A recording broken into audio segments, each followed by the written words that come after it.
Guerre en Ukraine, jour 145, 6 morts dans une frappe russe dans l'Est.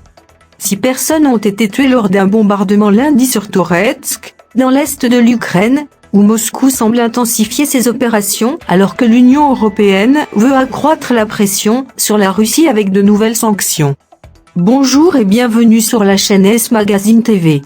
Pour ceux qui ne sont pas encore abonnés, cliquez sur le bouton et activez la clochette pour ne rien manquer de notre prochaine vidéo.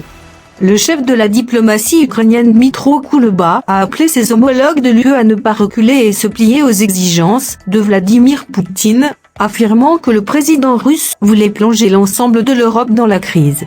Sur le terrain, 6 personnes, selon des responsables locaux, ont été tuées lors de la chute d'un obus sur un immeuble d'habitation à Toretsk, une ville d'environ 30 000 habitants dans la région de Donetsk, l'une des 2 provinces du Donbass, que Moscou cherche à conquérir en totalité.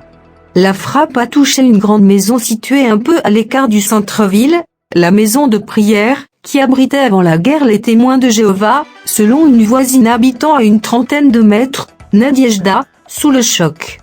J'avais ma fenêtre ouverte, il y a eu une énorme explosion vers 5 heures du matin, des pierres, de la poussière, dit-elle en tremblant à l'AFP. Un militaire qui interdisait l'accès au bâtiment a confirmé le bilan de 6 morts, mais refusé de préciser s'il s'agissait de soldats. 2 personnes ont en outre péri en 24 heures dans des bombardements russes dans la région de Kharkiv, la 2e ville d'Ukraine proche de la frontière russe, selon le gouverneur de la région Oleksandr Goubov.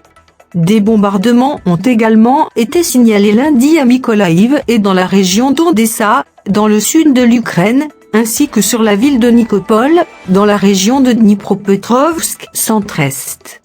Le porte-parole du ministère russe de la Défense, Igor Konashenkov, a de son côté affirmé lundi que 250 mercenaires étrangers avaient été tués dans une frappe aérienne russe sur le village de Konstantinovka, dans la région de Donetsk, sans autre précision.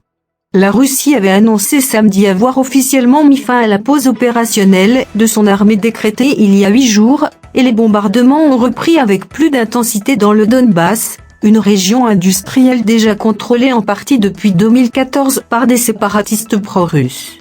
Vladimir Poutine a affirmé au début du mois que l'armée russe n'avait pas encore commencé les choses sérieuses. Son ministre de la Défense, Sergueï Koïgou, s'est rendu dans un centre de commandement de l'armée où il s'est entretenu avec des officiers participant à l'offensive en Ukraine. Il y a donné pour instruction de fixer comme priorité la destruction, avec des armes de haute précision, de l'artillerie et des missiles de longue portée ennemis, a indiqué lundi le ministère russe de la Défense.